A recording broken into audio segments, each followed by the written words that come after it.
నమస్తే ఫ్రెండ్స్, నేను మీ Shravani. Welcome back to Shravani's kitchen.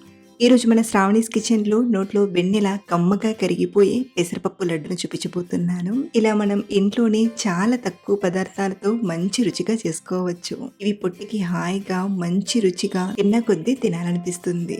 So sweet తినాలనిపించినా లేదా సింపుల్గా ఏదైనా స్వీట్ చేయాలన్నా ఈ లడ్డును డెఫినెట్గా ఒకసారి ట్రై చేయండి. మంచి రుచిగా కుదురుతాయి. మరి ఆలస్యం చేయకుండా మృదువైన ఈ పెసరపప్పు లడ్డును ఎలా చేయాలో ఇప్పుడు చూద్దాం రండి. ముందుగా ఒక గిన్నెలోకి 1 కప్పు పప్పును తీసుకొని ఒకసారి బాగా కడగండి.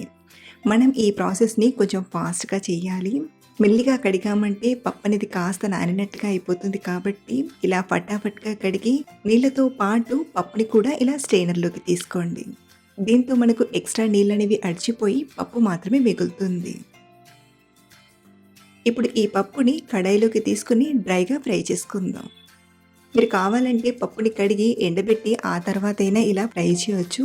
లేదా అప్పటికప్పుడు చేస్తున్నట్లయితే ఒకసారి బాగా కడిగి వెంటనే ఇలా కడాయిలోకి తీసుకుని ఫ్రై చేసిన పప్పు మళ్ళీ తిరిగి పొడి పొడిగా అవుతుంది. ముందు కొంచెం తడి వలన ప్యాన్కి కొంచెం అతుక్కున్నట్టుగా అనిపించినా ఒక 2 నిమిషాలు ఫ్రై చేసేసరికి సెట్ అయిపోతుంది. ఫస్ట్ ఏమీ వేయకుండా ఇలా ఒక 2-3 నిమిషాలు ఫ్రై చేసేసరికి ఇందులో ఉన్న నీళ్ళు అనేవి అయిపోతాయి. ఇప్పుడు ఇందులోకి 1 టీ స్పూన్ నెయ్యిని తీసుకొని ఫ్రై చేసుకుందాం. ఇలా నెయ్యిని తీసుకుని ఫ్రై చేయడం వలన పెసరపప్పు అనేది బాగా ఫ్రై అవుతుంది. అలాగే ప్యాన్కి అతుక్కోకుండా ఉంటుంది.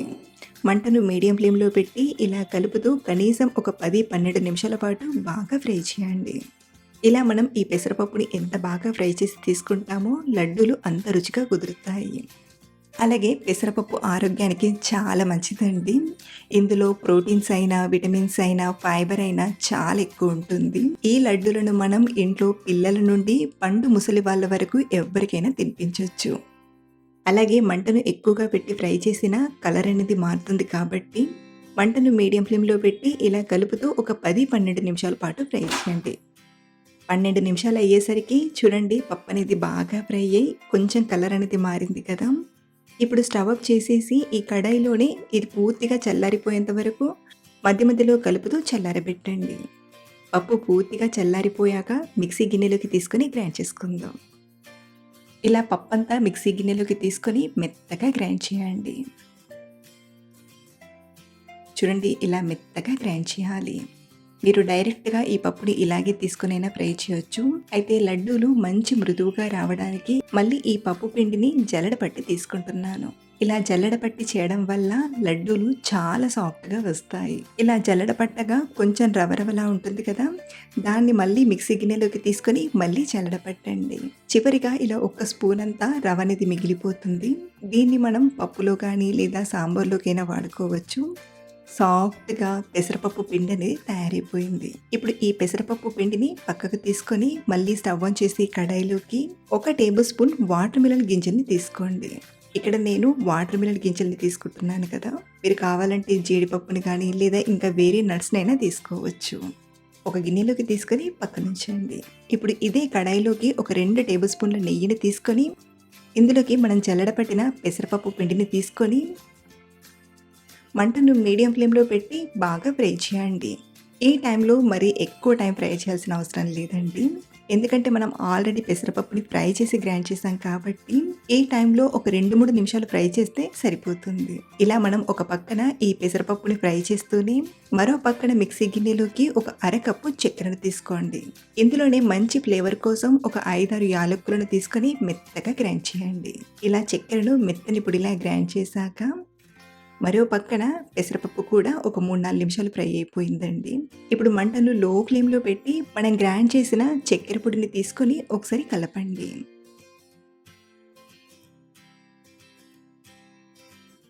ఒకసారి చక్కెరంతా ఇలా బాగా కలిసిపోయాక చివరిగా మరొక టేబుల్ స్పూన్ నెయ్యిని తీసుకొని మళ్ళీ ఒకసారి బాగా కలిపి స్టవ్ ఆఫ్ చేసేయండి.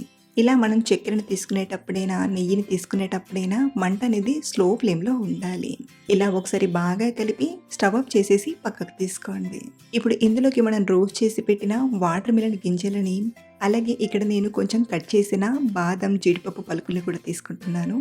సరే బాగా కలిపి ప్లేట్లోకి తీసుకొని కాస్త చల్లారనివ్వండి. ఎప్పుడైతే మనకు ఈ లడ్డు మిక్స్ అనేది కొంచెం గోరువెచ్చగా వస్తుందో అప్పుడు ఒకసారి బాగా కలిపి లడ్డూలా చుట్టు తీసుకుందాం. ఇలా మనం చాలా ఈజీగా ఈ లడ్డూలని చేసుకోవచ్చండి. అలాగే ఇలా లడ్డూలు చుట్టేటప్పుడు చిన్న చిన్న టిప్స్‌ని చెప్తానండి. మీకేమైనా లడ్డూలు చుట్టేటప్పుడు ఇబ్బందవుతే ఈ టిప్‌ని ఫాలో అవ్వండి. ఇలా మనం లడ్డూలు చుట్టేటప్పుడు లడ్డు చుట్టడం వీలు కాక విడిపోతున్నట్లయితే 1, 2 టీ స్పూన్ల నెయ్యిని వేసి లడ్డూలను చేసుకోవచ్చు. అదే పిండి కొంచెం ఎక్కువ సాఫ్ట్ అయ్యి కొంచెం మెల్ట్ అయినట్టుగా అనిపిస్తే కొంచెం రవ్వని కానీ లేదా శనగపిండిని కానీ తీసుకొని ఫ్రై చేసి ఈ పిండిలో వేసి కలిపారంటే కన్సిస్టెన్సీ అనేది మళ్ళీ తిరిగి కొంచెం గట్టిపడుతుంది. ఆ తర్వాత లడ్డూలను ఈజీగా చుట్టుకోవచ్చు. మీరు లడ్డూలు చేసేటప్పుడు ఏమైనా ఇబ్బంది అవుతేనే ఈ చిట్కాలను ఫాలో అవ్వండి. సో మంచి ప్రోటీన్ ఫుల్గా లడ్డూలను ఎలా చేయాలో చూసారు కదా. ఇలా ఒకసారి ఇంట్లో ట్రై చేసి చూడండి, చాలా టేస్టీగా ఎంజాయ్ చేస్తారు. అలాగే మీరు ట్రై చేశాక మీకు ఎలా వచ్చిందో కింద కామెంట్లో చెప్పడం మర్చిపోవద్దు. మరిన్ని సింపుల్ అండ్ టేస్టీ రెసిపీస్ కోసం మన ఛానల్ని ఫాలో అవ్వండి. Thank you for watching.